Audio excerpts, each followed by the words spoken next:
Growing up in Oakland, there were several options for folks like me. You can sell drugs, you can prostitute or pimp, depending on who and what you are, or you can end up dead, end up in a cemetery. And I didn't really want to do any of those three things. And I knew that I was going to have to do something to help make sure that other families didn't have to do that and other kids didn't have to make those choices.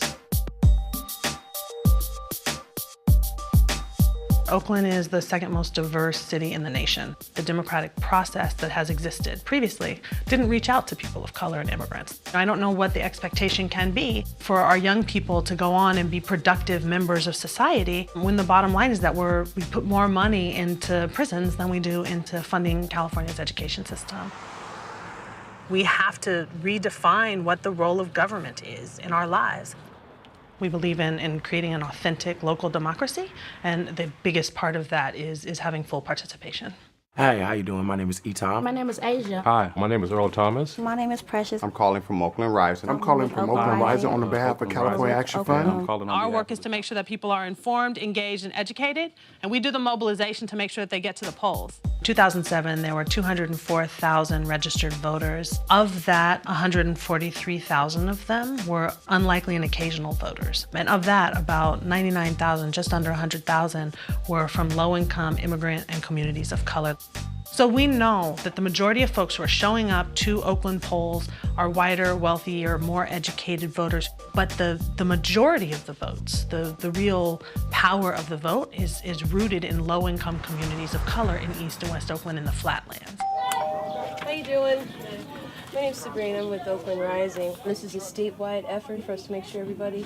People want to participate, right? People want to know what's happening at City Hall, but who has time to know what's happening at City Hall? Like, nobody, because you're busy feeding your kids and making sure that you have your job and making sure you have food in your refrigerator. The most important thing that we can do and have to do is to not see ourselves as separated from, but that we actually have a role to play in our communities. Really talk about what it is that brought people here, right? And what it is that the government can do for you. Voting is one of those things that is free and it's fun and it's sexy. And if we can get folks to really grab onto this notion that they have power in this one act, we can begin to see a sea change. Part of the question is, are we as humanity going to come together and figure out how to create enough for everyone? When I came to Oakland Rising, the thing that we started to talk about immediately was this idea of winning. What does it look like to win? What does it mean for organizations to win? What does democracy look like when it wins? When I'm talking to people about the notion of democracy and really trying to inspire people to participate, we talk about the kind of city we want to see.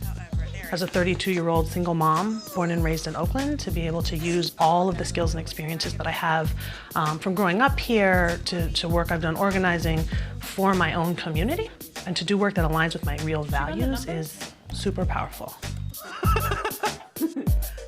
What we want to see is an Oakland that is available to everyone. So we talk about libraries being open, we talk about parks being clean and the lights being on at night for kids to be able to play. We talk about after-school violence prevention programs and jobs that have health care and benefits. We talk about and paint a picture of what Oakland can look like for families. The people who are most impacted, the poorest people, the darkest people, that those folks should be leading this movement. We know that when we go out and talk to voters in our community and have them fully participate, we could potentially run the entire city.